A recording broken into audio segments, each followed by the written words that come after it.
it's on you. And these are not government regulations. They are from the credit card industry. They make it difficult for a reason. They don't want to pay. So they're going to try to make it so that you are responsible all the time. So the better your documentation is, the less likely that you are going to get into a situation where you're found not compliant.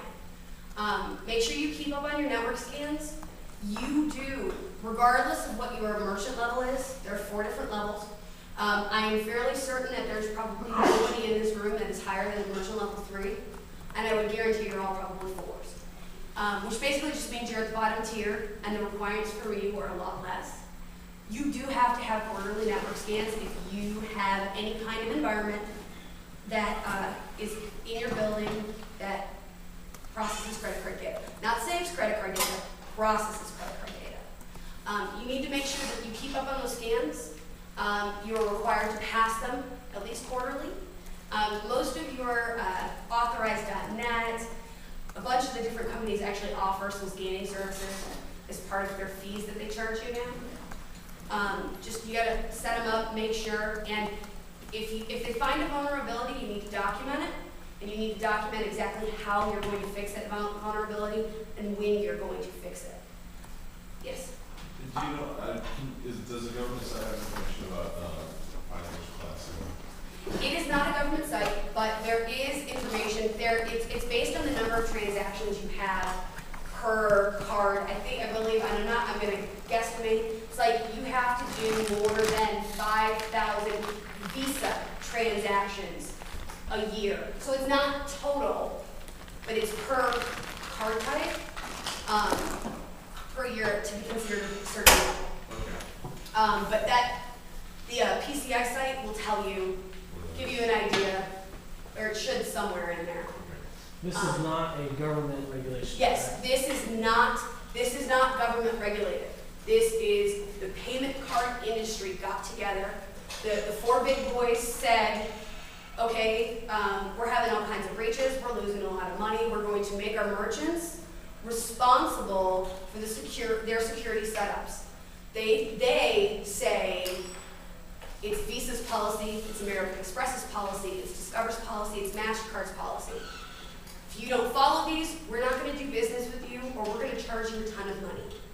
The biggest thing to understand is that depending on your setup, you may or may not have a whole lot to do with PCI, but if you're found not compliant, even as a level 4 merchant, where all you have to do is fill out this little form and have your network scanned every once in a while, you have a breach, they find you're not compliant, you automatically become a level 1 merchant.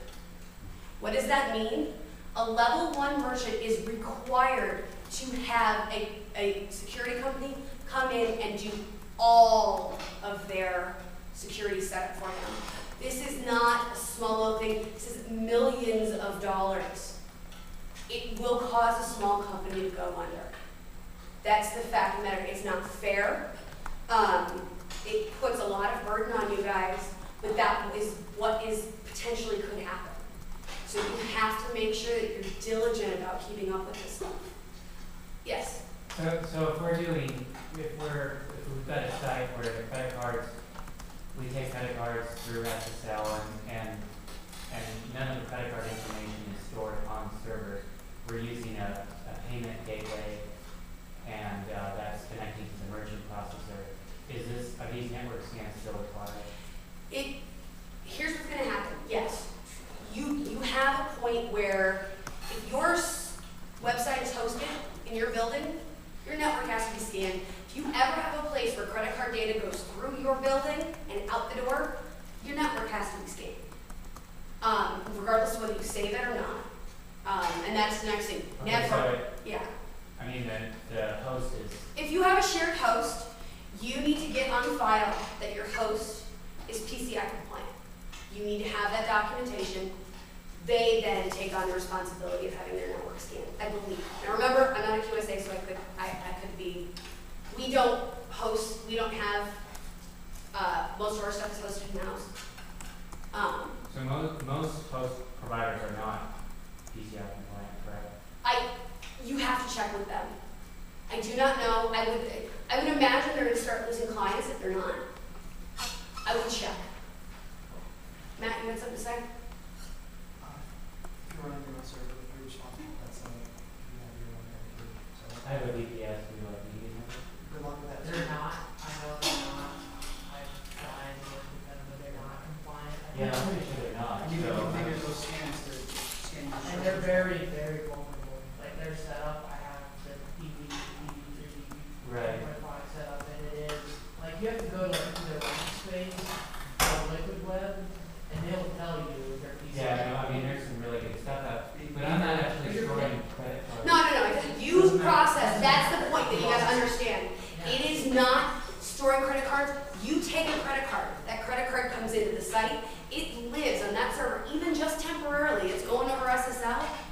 So even if it's over SSL. It doesn't matter. A credit card should always go over SSL. It's Wow. whatever the data's passed. Yeah, Whatever the data passes through, whatever machine it passes through, it has to be compliant. right, exactly. Like anything virtual or in the cloud, be very, very careful on to make sure that they are saying they're compliant. Right. Because you are responsible. Even if you're responsible to make sure that your vendors are PCI compliant. It always, the responsibility always falls back on the person that owns the merchant account. That's the end of the story. It is always your responsibility, and it is always a point where they are going to look for reasons to tell you you're not compliant. I know it's big and it's scary, please don't hate me, I'm just the messenger.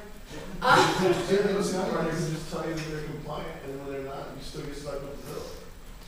No, No, It's not, as long as it's their responsibility. They're gonna look for- But they're not.